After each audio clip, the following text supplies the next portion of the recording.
What is going on, guys? This is DropThisBox, and I hope all of you guys out there are having a fantastic day today. And today I want to talk about Gremlins 2, the new batch. I've been wanting to make a follow-up video ever since I talked about Gremlins in the early stages of the channel, because I do have some thoughts to share on this movie.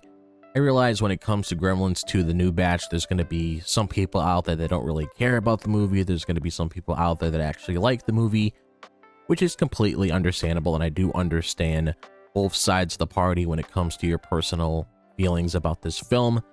But within this video, like I normally do when it comes to a lot of coverage of the movies that I talk about on this channel, I just want to give my overall thoughts when it comes to Gremlins 2 and just share my overall experience with you guys so you guys get a better understanding of how I personally feel about the film. And that's exactly what we're going to be talking about today. So let's jump straight into that. So when I first watched Gremlins 2, the new batch, I couldn't believe how different it felt from the first movie. The original Gremlins was this dark, creepy mix of horror and comedy, but the sequel, it was pure chaos in the best way possible. Like the filmmakers decided to go all in on being as over the top as they could, and honestly, I loved it for that.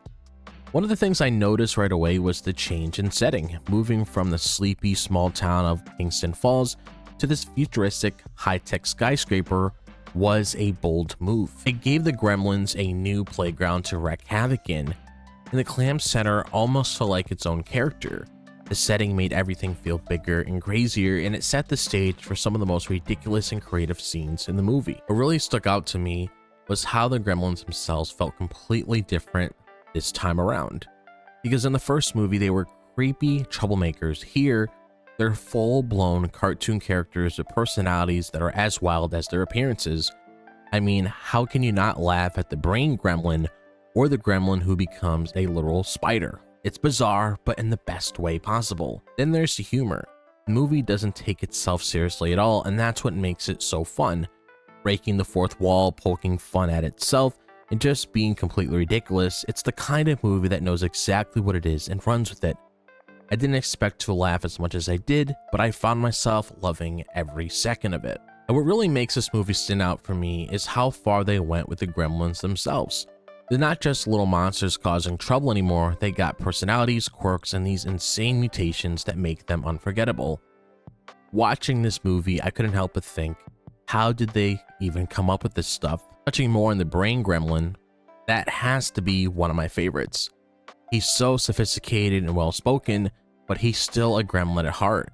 So you know he's going to do something ridiculous. That scene where he's explaining their civilized society and then it cuts to chaos, it's hilarious. And then there's the spider gremlin, like I spoke about earlier, who is straight up nightmare fuel. That thing creeped me out and I couldn't look away, and thank Gizmo for taking that thing out.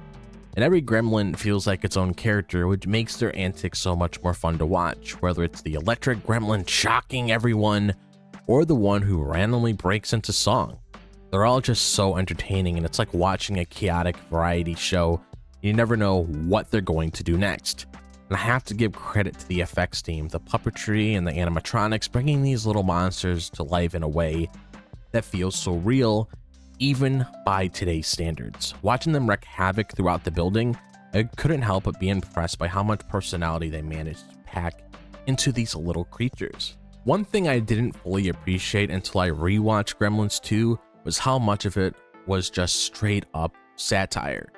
Because at first, I thought it was just a silly monster movie, but there's so much more going on beneath the surface. The whole thing is basically a giant parody of corporate culture, media, and even Hollywood sequels.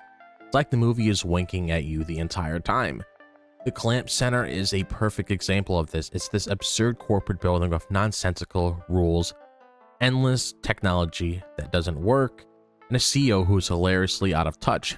Daniel Clamp himself is such a ridiculous character, but somehow he's also kind of lovable. You can tell he's supposed to be a parody of people that we know. If you watch the movie, get what I'm referring to. And it's just so spot on. The humor extends to the media too. All those fake TV shows being broadcasted in the building, they're ridiculous but also weirdly accurate for the time. And the fact that the movie itself keeps making fun of sequels, like when they argue about what Gremlins can and can't do, it's so clever. It's like the movie knows how ridiculous it is and it wants you to laugh along with it. Honestly, I think that's part of why the movie works so well. It doesn't take itself seriously, and it's not afraid to be weird or poke fun at everything, including itself. That kind of humor might not be for everyone, but for me, it's one of the things that made Gremlins 2 so special. And I'll admit, when I first saw Gremlins 2, I wasn't sure what to make of it. It's such a drastic shift from the first movie that it almost feels like a completely different franchise. But the more I thought about it, and the more I rewatched it, and the more I realized just how brilliant it is, now it's one of my favorite sequels when it came to a lot of those movies that I used to watch growing up. What I love most is how fearless it is. It doesn't play it safe or try to copy the original. Instead, it takes risks, goes completely off the rails, and delivers something so unique that you can't help but appreciate it. That kind of boldness is rare, especially in sequels, and I think that's why it stood the test of time. Another thing that keeps me coming back is the practical effects. There's just something so charming about the Gremlins look and move. They feel real in a way that CGI often doesn't. Every time I watch it, I'm blown away by how much personality the effects team managed to give these little creatures. And honestly, it's just fun. It's the kind of movie you can throw on and just have a blast with, whether you're watching it for the first time or the 10th. It's funny, creative, and so unapologetically weird that you can't help but love it. For me, that's what makes Gremlins 2 such a standout on its own. So like I stated earlier, I've been wanting to make a follow-up video to the first Gremlins video that I put out discussing the very first movie, because I haven't talked about Gremlins in ages on the channel outside of the Gizmo video I did. And Gremlins is a franchise that I do hold close to my heart, mainly because of Gizmo and Billy and other characters that I do love for the franchise. But since I'm talking about a lot of different sequels to a lot of these different films that I'm talking about on the channel already, I might as well talk about Gremlins 2 so I can wrap up the whole conversation with the Gremlins franchise, unless something randomly pops out of the blue and, oh my god, Gremlins 3 is a thing, but I don't necessarily think that's ever gonna happen. But it did feel fun, like I said, to just give my overall thoughts on the film. Like I said, I understand this isn't like the best film out there. Like, there's going to be some people out there that don't really care about this film, which is completely fine, and I understand that. But I had fun with it, so it was nice to make a video like this, just expressing my overall thoughts. So if you guys have anything that you want to say yourselves when it comes to your feel on the movie, like if you guys have anything you want to say about your favorite scenes, favorite characters, etc., so on, be sure to let me know down below. And if you guys enjoy the content on the channel, be sure to like and subscribe. I would really appreciate it. Be sure to follow me on my social media when it comes to my Twitter, Instagram, TikTok, and Facebook. All the links to those are located in the description below. Be sure to click on that bell for notifications so you guys are notified whenever I drop a video on the channel. But other than that, I hope all of you guys are having a fantastic day, wherever the day may be. If it's the daytime, the nighttime, or the evening. And I'll see you guys in the next video. As always, peace out.